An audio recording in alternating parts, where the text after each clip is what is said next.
Hello everyone, welcome back to my channel K R study classes. आज के इस video में हम पढ़ने वाले हैं क्लास 11th का हिंदी अंतराल का चैप्टर सेकंड, जो कि है आवारा मसीहा दिशाहारा, और इसके जो लेखक हैं वो हैं विष्णु प्रभाकर जी।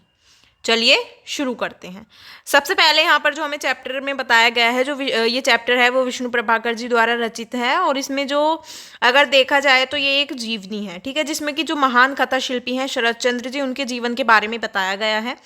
उनके जीवन के विभिन्न रंगों को बहुत ही सूक्ष्मता से उकेरा गया है, और इस पाठ में शरद चंद्र के बचपन से किशोर वय तक की जो यात्रा है उसके विविध पहलुओं को वर्णित किया गया है। इसमें शरद चंद्र के जीवन के समसत अनुभवों की गहराई और विस्तार को एक नया रूप जो है वो प्राप्त किया गया है। अब हम आते हैं चैप्टर पर, आवारा मसीहा दिशा हारा। स्कूल की छुट्टियां पड़ चुकी हैं, ठीक है। जो शरद चंद्र हैं उनकी स्कूल की छुट्टियां हैं, तो स्कूल की छुट्टी के बाद शरद चंद्र अपने मामा सुरेंद्र के साथ घूमने के लिए निकल पड़ा।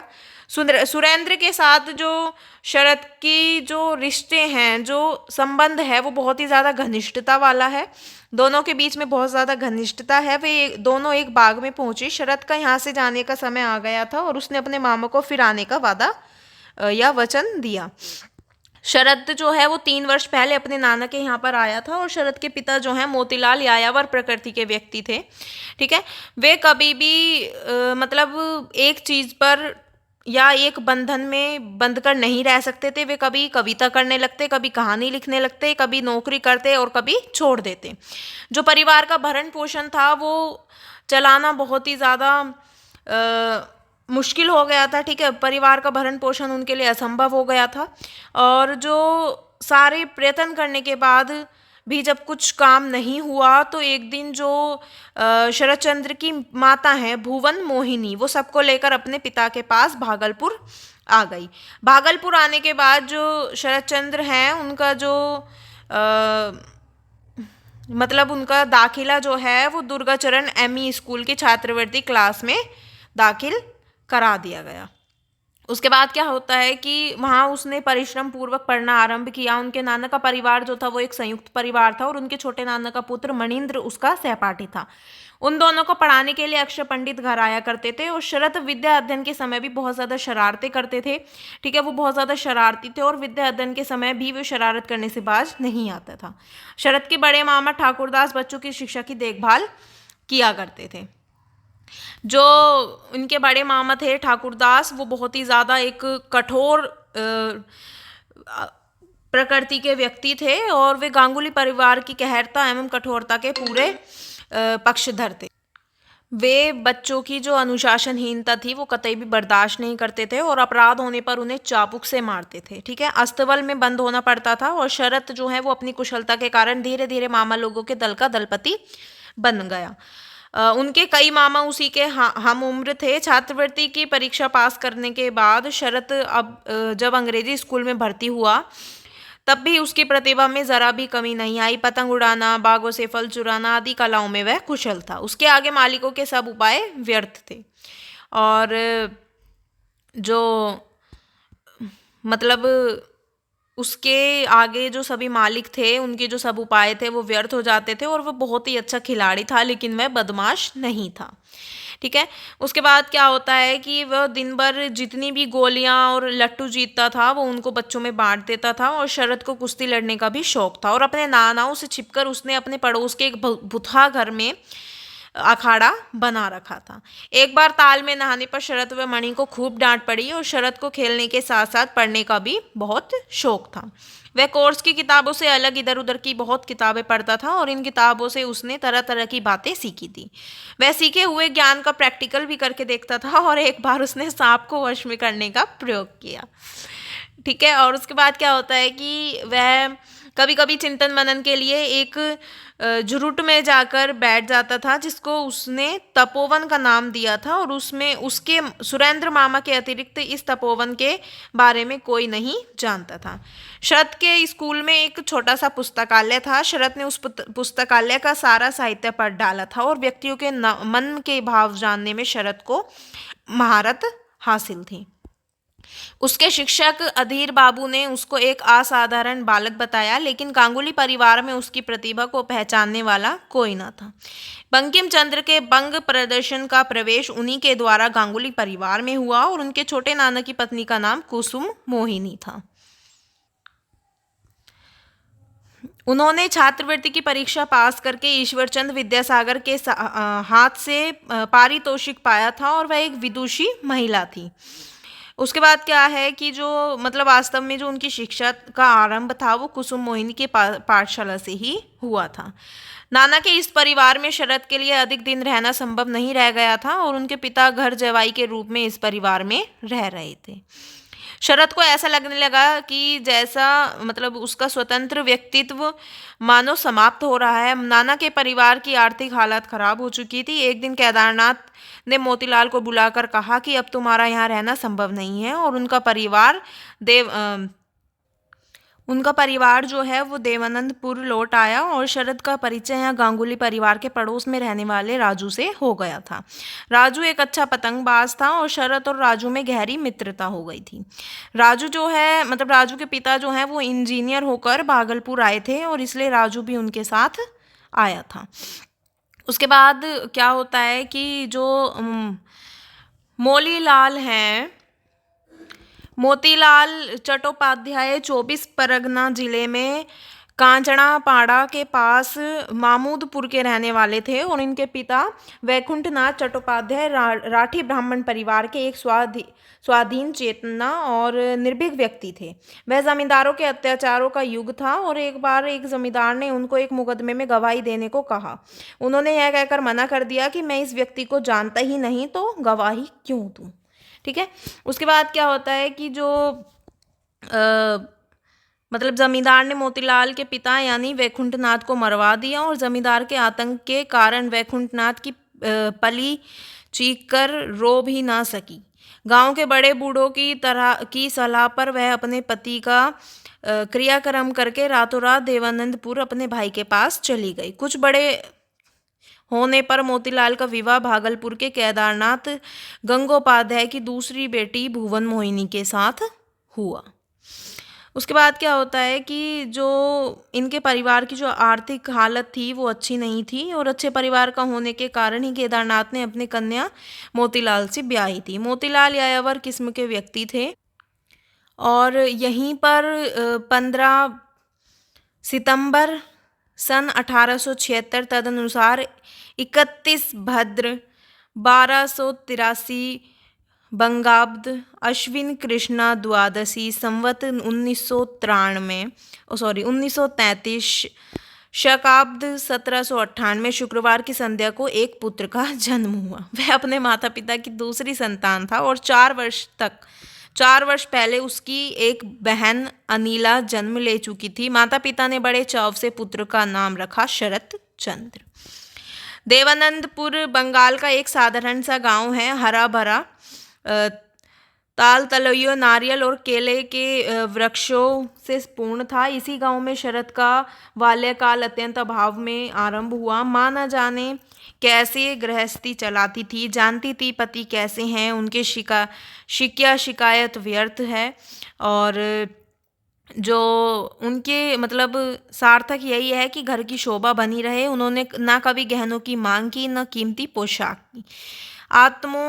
आत्मोत्सर्ग ही मानो उनका दाय था और जब भागलपुर में वे रहती थी तब चाचाओं के इतने बड़े परिवार में यह उन्हीं का अधिकार था कि सब माओं के बच्चों को अपनी छाती में छिपाकर उनकी देखरेख करे। कौन अब आएगा, कौन कब जाएगा, किसको क्या है और मतलब किसको क्या और कब खाना है, ऐसे असंख्य प्रश्नों को सुलझाने में उन्हें सांस लेने की फुर्सत ही नहीं मिलती थी।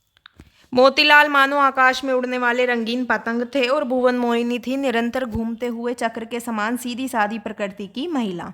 उसका कोमल मन सबके दुख से द्रवित हो उठता था, इसलिए सभी उसको प्यार करते थे और बड़े उसकी सेवा परायणता पर मुग्ध थे। छोटे उसके स्नेह के लिए लालायित रहते थे और शरद साहित्य में खोजने पर ऐसे अनेक चरित्र मिल सकते हैं। माँ का ऋण चुकाने के लिए कदाकार शरद जरा भी तो कृपण नहीं हुआ, लेकिन कैसी भी सरल और उदार नारी हो, पति की अकर्मण्यता उसको ठेस पहुंचाती ही है। भुवन मोहिनी बहुत बार क्षुब्ध हो उठती, तब मोतीलाल चुपचाप घर से निकल जाते और देर रात तक बाहर ही रहते।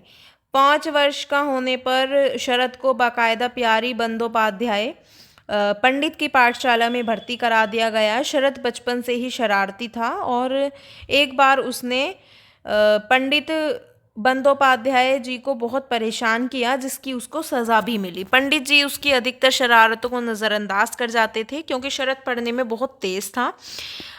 वह उनके बेटे काशीनाथ का परम मित्र भी था और उसी स्कूल में उसके मित्र की बहन धीरू भी पढ़ती थी।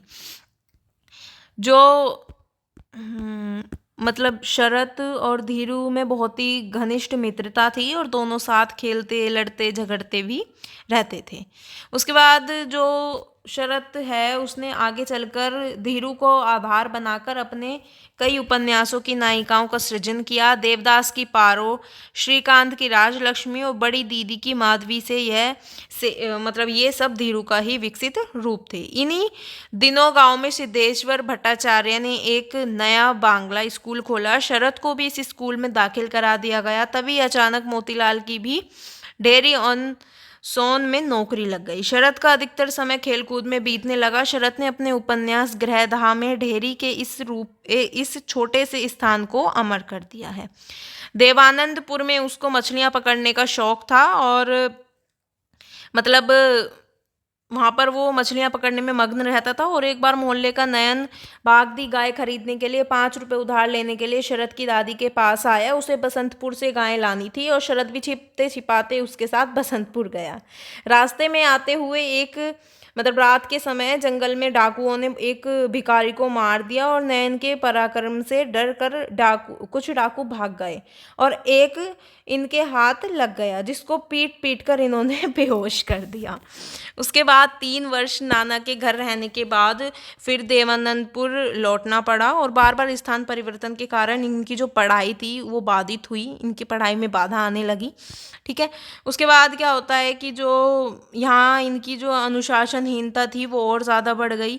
यहाँ इनको हुगली ब्रांच स्कूल की चौथी कक्षा में दाखिल कराया यहाँ इनको हुगली ब्रांच स्कूल की चौथी कक्षा में दाखिल कराया गया और पक्के 2 कोस चलकर स्कूल जाना पड़ता था। इनके पिता की जो आर्थिक हालत थी वो खराब हो चुकी थी, खराब थी और घर के जो आभूषण जो घर के आभूषण वगैरह थे वो सब अब दरिद्रता की भेंट चढ़ गए थे। धीरे धीरे शरद यहाँ के सभी बालकों का सरदार बन गया। वे इधर उधर से चीज़ें चुराकर एक गड्ढे में जमा करते थे, फिर उनसे ज़रूरतमंदों की मदद करते थे। कहानी पढ़कर सुनाने की जन्मजात प्रतिभा शरद में विकसित हो रही थी और 15 वर्ष की आयु में वह इसमें पारंगत हो चुका था।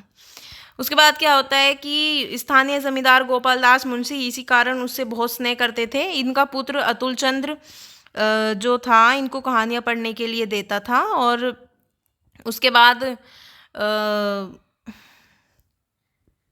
वह कहता था कि तुम ऐसी कहानियाँ लिखनी शुरू कर दो और तुम्हें थिएटर मैं तुम्हें थिएटर ले जाऊंगा। और इसी तरह लिखते लिखते शरद ने मौलिक कहानियों की मौलिक कहानियाँ भी लिखनी शुरू कर दी।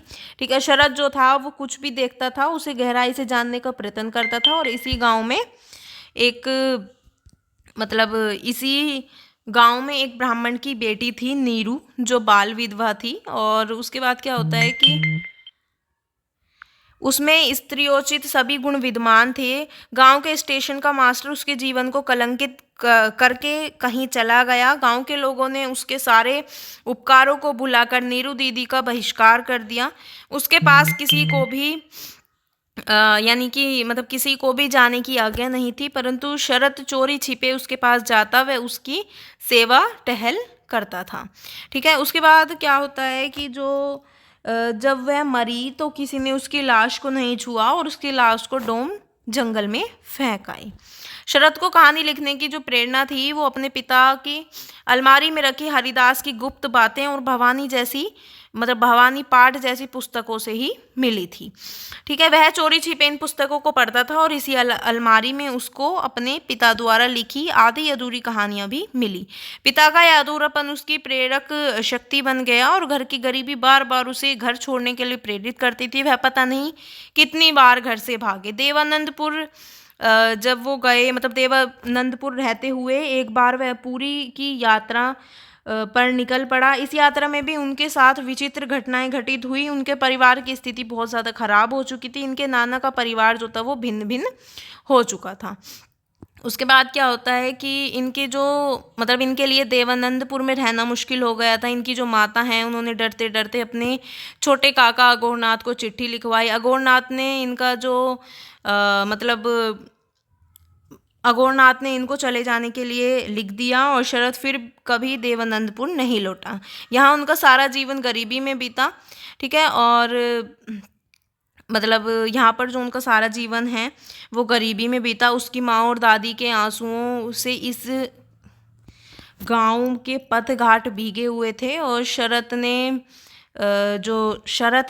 ने सुब्दा में अपनी गरीबी के ऐसे ही चित्र खींचे हैं। इसी यातना की नींव में उनकी साहित्य साधना का बीजारोपण हुआ और यही उसने संघर्ष और कल्पना से प्रथम परिचय पाया। इस गांव के ऋण से वह कभी मुक्त नहीं हो सका।